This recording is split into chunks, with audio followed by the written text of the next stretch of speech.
Welcome to law सुनो। आज हम बात करेंगे सिंधु जल संधि की, जो भारत और पाकिस्तान के बीच 1960 में हुई थी और हाल ही में विवादों में है। यह संधि न सिर्फ पानी के बंटवारे की कहानी है, बल्कि भारत पाकिस्तान के रिश्तों, कश्मीर विवाद, पर्यावरणीय चुनौतियों का भी आईना है। इस वीडियो में हम हर बिंदु को कवर करेंगे, इतिहास से लेकर 2025 के निलंबन तक, ताकि आपको किसी और वीडियो और किताब की जरूरत ना पड़े। तो चलिए शुरू करते हैं। समझेंगे एक सिंधु नदी प्रणाली जो हिमालय से निकलती है, भारत और पाकिस्तान दोनों के लिए जीवन रेखा है। यह नदी प्राचीन हड़प्पा सभ्यता से लेकर आज तक करोड़ों लोगों की आजीविका का आधार रही है। लेकिन 1947 में भारत पाकिस्तान बंटवारे ने इस नदी को भी बांट दिया, जिससे पानी का विवाद शुरू हुआ। 1960 में विश्व बैंक की मध्यस्थता से सिंधु जल संधि पर हस्ताक्षर हुए, जो पानी के बंटवारे का एक अनूठा समझौता था। यह संधि 65 साल तक चली, लेकिन 2025 में पहलगाम आतंकी हमले के बाद भारत ने इसे निलंबित कर दिया। अब आखिर क्यों और इसका क्या असर होगा, ये पूरी कहानी को विस्तार से समझते हैं। 1947 में बंटवारे के बाद सिंधु नदी प्रणाली का नियंत्रण एक जटिल मुद्दा बन गया। नदी के स्रोत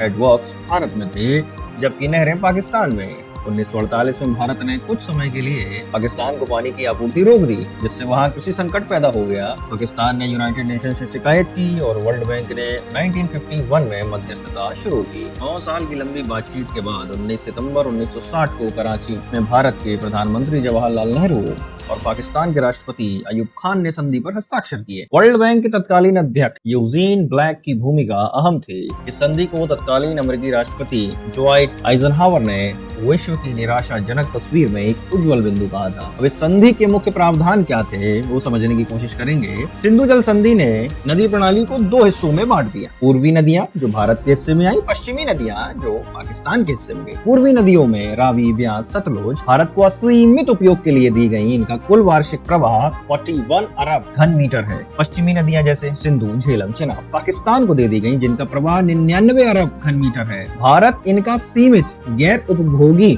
उपयोग कर सकता है, जैसे केवल जल विद्युत के लिए एवं सिंचाई के लिए। इस संधि के तहत एक परमानेंट इंडस कमीशन बनाया गया, स्थायी सिंधु आयोग बनाया गया। दोनों देशों के एक एक आयुक्त के साथ यह आयोग सालाना मिलता है और विवादों को सुलझाता है। इस संधि में यह भी कहा गया कि विवाद का समाधान कैसे हो, तो 3 स्तरीय आयोग बनाया गया।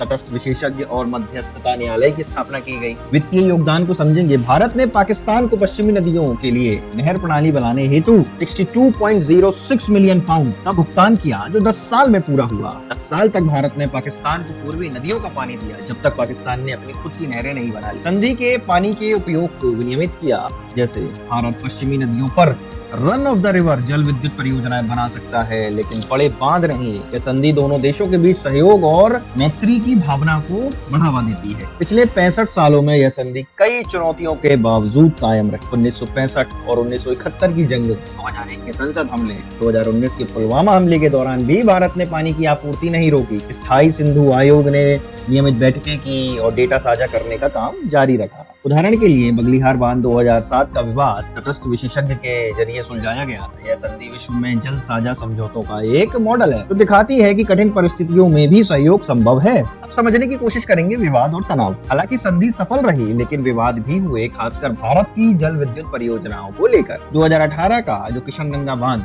यह झेलम नदी की सहायक नदी नीलम नदी पर बना। पाकिस्तान ने इसके डिजाइन पर आपत्ति जताई, यह कहकर कि यह पानी के प्रवाह को कम करेगी। तटस्थ विशेषज्ञ और मध्यस्थता न्यायालय में मामला गया, लेकिन भारत ने परियोजना को पूरा किया। 850 मेगावाट का रतलेव जल विद्युत संयंत्र जो चिनाब नदी पर बन रहा है, इस परियोजना पर पाकिस्तान ने 2016 में आपत्ति जताई। 2022 में वर्ल्ड बैंक ने तटस्थ विशेषज्ञ और मध्यस्थता न्यायालय दोनों को नियुक्त किया, जिससे संधि की प्रक्रिया पर सवाल उठे। अब पाकिस्तान की चिंता क्यों है, समझेंगे। पाकिस्तान का कहना है कि निचले रिपेरियन या डाउन स्ट्रीम देश होने के कारण पाकिस्तान को डर है कि भारत पानी रोक सकता है या बाढ़ की स्थिति उत्पन्न कर सकता है। खेती और जल विद्युत के लिए यह पानी पाकिस्तान के लिए अत्यधिक जरूरी है। अब इस पर भारत का क्या पक्ष है? भारत का कहना है कि उसकी परियोजनाएं संधि के नियमों के अनुसार है और पाकिस्तान जानबूझकर प्रक्रिया में देरी करता है। इन विवादों ने संधि को तनाव में डाला और 2023 में भारत ने संधि में संशोधन की मांग की, जिसे पाकिस्तान ने ठुकरा दिया। अब समझेंगे पहलगाम हमले का क्या प्रभाव? 22 अप्रैल 2025 कश्मीर के पहलगाम में आतंकी हमले में 26 पर्यटकों की मौत हुई।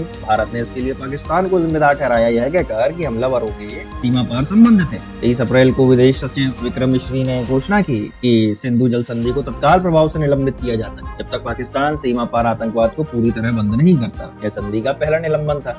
अब इसका क्या प्रभाव पड़ सकता है भारत के लिए? पश्चिमी नदियों पर बांध और जलाशय बनाने की आजादी भारत को प्राप्त हो जाएगी बिना पाकिस्तान को डेटा शेयर किए। पंजाब, राजस्थान, जम्मू कश्मीर में कृषि और जल विद्युत को बढ़ावा मिलेगा। बाढ़ प्रबंधन में सुधार होगा। अब पाकिस्तान के लिए इसका क्या प्रभाव होगा वो समझ। तत्काल प्रभाव पाकिस्तान के लिए कम है क्योंकि आज भारत के पास कोई बड़े जलाशय नहीं है, लेकिन डेटा साझा न होने से बाढ़ पूर्वानुमान प्रभावित होगा। लंबे समय में खेती, जल विद्युत, शहरी पानी की आपूर्ति पर संकट पड़ सकता है, जैसे पाकिस्तान के जो कराची और लाहौर शहर हैं। यहाँ पाकिस्तान ने इसे युद्ध की कार्रवाई कहा है और वर्ल्ड बैंक या अंतर्राष्ट्रीय मध्यस्थता की धमकी दी है। अब इस संधि का कानूनी पहलू समझने की कोशिश करें। देखें, संधि में एक तरफा निलंबन का प्रावधान नहीं, इससे यह कदम विवादास्पद है, डिस्प्यूटेड है। सिंधु जल संधि से पानी का समझौता नहीं है, बल्कि भारत पाकिस्तान संबंधों का प्रतीक है। इसके निलंबन और अन्य कारकों ने कई सवाल खड़े किए हैं, जैसे जलवायु परिवर्तन, हिमालयी ग्लेशियर पिघल रहे हैं जिससे पानी की उपलब्धता अनिश्चित है। संधि में इसका कोई भी जिक्र नहीं है। पंजाब में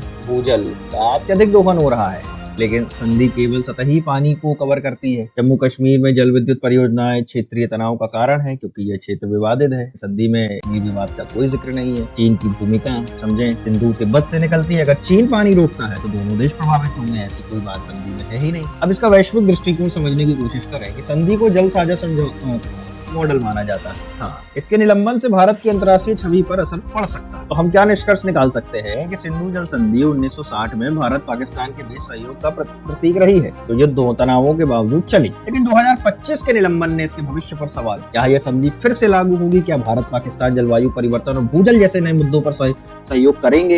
ये सवाल हम सबको सोचने पर मजबूर करते हैं। दोस्तों, अगर आपको यह वीडियो पसंद आया हो तो लाइक करें, शेयर करें, सब्सक्राइब करें, कमेंट में बताएं कि आप इस संधि के भविष्य के बारे में क्या सोचते हैं। मिलते हैं अगले वीडियो में। नमस्कार।